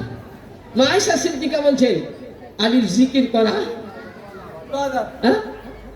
তোমরা মুখে বলো কিন্তু কাজে বুড়া। তাহলে তোমাদেরকে যে সাহাবীর কথা না মানলো, বলছে যে সাহাবীকে মানে না, নবী নাকি দুইটা পথে সাহাবীর নকশ। ঠিক আছে, আমিও বলছি তো সাহাবীরা মেরেছে মানো, মানেনি? হ্যাঁ, সাহাবীরা তাজিম করেছে, করো। আরে কত সাহাবী নেবেন? সাহাবীদের ইতিহাস যদি উঠান আপনি পাগল হয়ে যাবেন। যে প্রতিটা সাহাবী আহলে বাইয়াতের জন্য জীবন দিয়েছে। এবার বলুন, আপনাকে একটা কথা বলি তার আগে, যে সাহাবায়ে কেরামরা যখন আহলে বাইয়াতকে মানলো, আর যারা আজকে সাহাবীকে নিয়ে লাভ হয়, সাহাবায়ে কেরাম রিদওয়ানুল্লাহ তাআলা আলাইহিম আজমাইনদেরকে নিয়ে যারা লাভ হয়, আমরা মানি, তো সাহাবায়ে কেরামরা মেনেছে, তোমরা মানো না, মানো? হ্যাঁ, মানে দেখো একটা দলিল যে আমি মানি, কোনোদিনই মানে না। যদি মানতো তাহলে এই হাদিসগুলো পেশ। এখনকার মোল্লারা চাইছে কি জানেন? যে মাওলা আলীর নামটাকে মুছে কতক্ষণে ফেলা যায়। এখনকার মৌলবীরা চাইছে না তো ইবনে মাজাহ শরীফ, যেখানে মাওলা আলী নিজেকে হাদিস মোতাবিক 10টা সানাদ ডকুমেন্ট সহ সাহাবীদের দলিল নিয়ে মাওলা আলীর সিদ্দিকে আকবর, যাকে সিদ্দিকে আকবর বলা হয়, তাকে বাদ দিয়ে তুমি অন্যজনকে সিদ্দিকে আকবর লাগাও, তোমার মতন বেকার মৌলবী, তোমার মতন বুদ্ধ মৌলবী জগতে না। আরে সিদ্দিকে আকবর তো মাওলা আলী, ফারুক আযম তো মাওলা আলী, নবীর ওয়ারিস তো মাওলা আলী, ওয়ারিসুল আম্বিয়া মাওলা আলী, ওয়ারিসে খোদা মাওলা আলী। ইয়ানি নবী বলেছিলেন, মান কুনতু মাওলাহু ফাহাদা আলীউন মাওলা, আমি যার মাওলা আলী তার মাওলা। ওই সময় আবু বকর, ওমর ও ওসমান উঠে বলেছিলেন যে হে মাওলা আলী, আপনি শুধু আজকে মুমিনদের মাওলা নাই, আপনি শুধু মুসলিমদের মাওলা নাই, আজকে শুধু নবীদের মাওলা নাই, সাহাবীদের মাওলা নাই, ফেরেশতাদের মাওলা নাই, আজকে আপনি আবু বকর, ওমর ও ওসমানের মাওলা। তাহলে যাকে তোমরা সাহাবী বলে মানো, আমরাও মানি। সে আবু বকর আলীকে ঘাড়ে নিয়ে বলেছিলেন আপনি আমার, তাহলে ওরা মানে, হ্যাঁ, তাহলে ওরা সাহাবী ভক্ত হলো? ওদের হাদিস মোতাবিক ওরা জান্নাতে যাবে না জাহান্নামে যাবে? আমি দলিল দিচ্ছি না, ওদের দলিলে আসছি, ওদের দলিলে আসছি। তাহলে ওরা সাহাবী। আবু বকর ঘাড়ে নিয়ে বলেছিলেন তুমি আমারও মৌলা। ওসমান বুকে বুক মিলাইয়া ওয়েলকাম জানিয়ে ঘাড়ে নিয়ে বলেছিলেন আমারও। ওমর বলেছিলেন। তাহলে তোমরা কিন্তু এটা তো মানো না ভাই। আর যেটা প্রতিটা মাদ্রাসায় পড়া হয়, তিনাকে সিদ্দিকে আকবর না লিখে তোমরা করছো কি? তুমি একটা দলিল দেখাও যে নবী কোনো জায়গায় বলেছেন আবু বকর সিদ্দিকে আকবর, দেখাও। ওমরে ফারুক, ফারুকে আজম দেখাও। হ্যাঁ, একটাও তোমার কাছে দলিল নাই। আজ কেন কিয়ামত অবধি তোমাদেরকে চ্যালেঞ্জ থাকলো, কিয়ামত অবধি চ্যালেঞ্জ থাকলে একটা দলিল দেখাতে পারো। সিদ্দিক আকবর কার জন্য আমি বলে দিলাম। এবং এখানে আল ইয়াকিনের মধ্যেও লেখা আছে সিদ্দিক আকবর মাওলা আলী, ফারুকে আজম মাওলা আলী, এবং হক বাতিলের বিচারকারী মাওলা আলী, জান্নাতের বন্টনকারী মাওলা আলী। আরে জান্নাত পেতে গেলে মাওলা আলীর কাছে যেতে হবে, জাহান্নাম পেতে গেলে কার কাছে যেতে হবে? আল্লাহ জান্নাত তৈরি করেছেন, বন্টন করবে কে? রাসূলুল্লাহ বলছেন আলী। তো যারা যদি জান্নাত পেতে চাও তো আলীর কাছে চলো, জাহান্নাম পেতে গেলে আলীর কাছে। জান্নাত পাবেন তবু তিনার কাছে, আলীর কাছে যেতে হবে। yani তাহলে আলীর জামান ছাড়া কেউ পার হবে না। আপনার কাছে নামাজ থাকবে, রোজা থাকবে, হজ থাকবে, জাকাত থাকবে, কিয়ামতের পুলসেরাতের ময়দানে আপনাকে ফারিস্তারা সাজিয়ে জান্নাতি লেবাস পরিয়ে নিয়ে যাবে। আল্লাহ কোরআনে বলেছেন ওয়াকিফুহুম ইল্লাহুম মাসগুলুন, সূরা সাফাত পারা নম্বর 23, পারা নম্বর 23 আয়াত নম্বর 24। আল্লাহ বলছে ওকে থামাও। ফারিস্তারা জিজ্ঞাসা করবে আল্লাহ কেন? বলে ওকে থামাও। দেখবেন 40 লাখ টাকা দিয়ে গাড়ি কিনলেন, গাড়ির কাগজ ওকে, গাড়ির কাগজ ওকে, কোনো জায়গায় ভুল নয়, কিন্তু ওই সময় কাগজের সাথে আপনি যখন রাস্তা দিয়ে হাওড়া ঢুকছেন তো টোল ট্যাক্স আছে, ওখানে 40-50 লাগে। আচ্ছা, টোল ট্যাক্স না হলে গাড়ি আগাইতে দিবে, গাড়ির কাগজ কাজে লাগলো, রোড ট্যাক্স কাজে লাগলো, সরকারি লাইসেন্স কাজে লাগলো, কিছুই কাজে, তাহলে কি কাজে লাগলো? সেই 40 টাকা, তাই তো নাকি? হ্যাঁ, কত? 40 টাকা, তাই তো? তো আল্লাহ বলবেন রুকু ওয়াকিফুম ইন্নাহুম মাসউলুন, তাকে থামাও পুলসিরাতের কাছে। ফারিস্তারা বলবে আল্লাহর কাছে নামাজ আছে, রোজা আছে, হজ আছে, যাকাত আছে, সাদকা আছে, সবই আছে। আল্লাহ পাক ওই সময় এই কিতাবটা কতি পাবেন, আস-সাওয়াইকুল মুহাদ্দিকা কিতাবের নাম। আর ওই সময় ইমাম, যে সময় মক্কাতে সুন্নি ছাড়া কিছু ছিল না, মক্কা শরীফে 6 হিজরি থেকে 1200 হিজরি পর্যন্ত সুন্নি ছিল। নবী বলেছেন 1300 হিজরিতে নাজদি শহরে মোহাম্মদ বিন আব্দুল ওয়াহাব 33 হিজরি পর্যন্ত রাজত্ব করবে। আর ও নিজেকে আহলে সুন্নাত ভাবত, হাম্বলির মতে, কিন্তু তাবলীগী ছিল। যারা কিয়াম পথে দরুদপন্থী তাদেরকে জবাই করে দিত। অনেক ঘটনা আছে। ওই জামানার ইমাম তাহলে সুন্নি ছিল মক্কা। ওই জামানার ইমাম বলছেন, কি বলছেন? আস-সাওয়াইকুল মুহাদ্দিকা इमाम इब्ने हजार हाशमी मक्की जो मक्का मुकर्रमा के इमाम है তিনি বলছেন কোরআন তাফসীর করে কি বলছেন ওয়াকিফুহুম ইন্নাহুম মাসউলুন ইন্না বিলায়াতে আলিয়িন আল্লাহ বলবেন ওকে থামাও নামাজ রোজা ঠিক আছে সবই ঠিক কিন্তু ওর কাছে কি ইন্না বিলায়াতে আলিয়ুন তার কাছে কি আলীর বেলায়াতের মোহাব্বত ছিল ওয়া হাব্বি আহলি বাইতি এবং তার কাছে কি আহলে বাইতে কি তাইলে গাড়ি থামিয়ে দিল 40 টাকা না দিলে গাড়ি তাহলে ওই কাগজ কাজে লাগলো আপনার আমার কাছে নামাজ আছে রোজা আছে হজ আছে যাকাত আছে সাদকা আছে সবই আছে আল্লাহ বলছে ওয়াকিফুম ইন্নাহু মাসউলুন ইন্না বেলায়াতে আলিউন ওয়াহাব্বা আহলি বাইতি এ ফেরেশতা নামাজ রোজা সব আছে কিন্তু আর অন্তরের মধ্যে আলীর বেলায়াতকে ইকরার করেছিল কিনা জিজ্ঞাসা করো আপনি আমি যদি আলীর বেলায়াতকে স্বীকার করেছি আহলে বাইতকে মেনে নিয়েছি আল্লাহ বলছেন দাখালাল জান্নাত তার জন্য জান্নাত প্রবেশ করিয়ে দাও আর যদি আলীর বেলায়াতকে স্বীকার করেনি আহলে বাইতের মোহাব্বত করেনি তাদেরকে আল্লাহ বলেন ফি নারে জাহান্নামা খালিদিনা বুঝা গেল 40 টাকা না দিলে কোনো কাগজ কাজে লাগবে না আলীর মোহাব্বত আহলে বাইতের মোহাব্বত আলীর বেলায়েতের ইকরার যদি না থাকে তাহলে আপনি জান্নাতে যেতে পারবেন না আর যদি আলীর বেলায়েতের ইকরার করেছে যদি আলীর বেলায়েতকে মেনে নিয়েছে তো একমাত্র মেদিনীপুর দরবারের যারাই গোলাম তারাই এই দরবারের আলীর বেলায়েত স্বীকার করেছে আহলে বাইতকে স্বীকার করেছে আমরাই হলাম বড় হুজুর পাকের গোলাম আমরাই হলাম সাজ্জাদ রশিদের গোলাম আমরাই হলাম ছোট হুজুর পাকের গোলাম আমরাই হব কিয়ামতের ময়দানে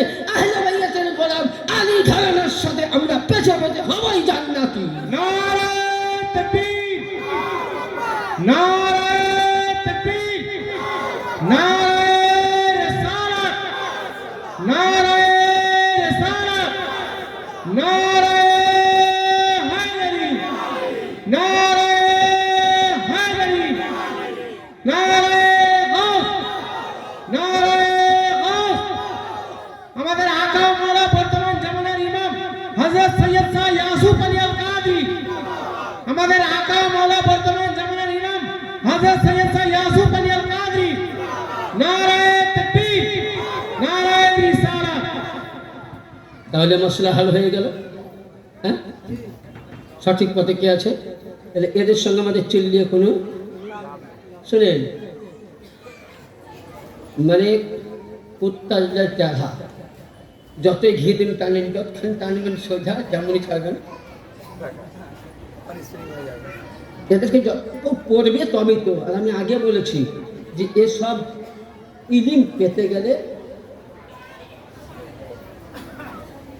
ইলিম আল্লাহু আকবার नारे तकबीर नारे रिसालत नारे हैदरी नारे हैदरी नारे मौला হুজুর সৈয়দ শাহ ইয়াসুফ আলী আল কাদরি জামানার গাউস জামানার ইমাম হুজুর সৈয়দ শাহ ইয়াসুফ আলী আল কাদরি মেদিনীপুর দরবার শরীফ 4 নম্বর দরবার पर नारे तकबीर नारे रिसालत। তো যাই হোক, তবে আমি আপনাদেরকে লাস্ট দরবারকে আমরা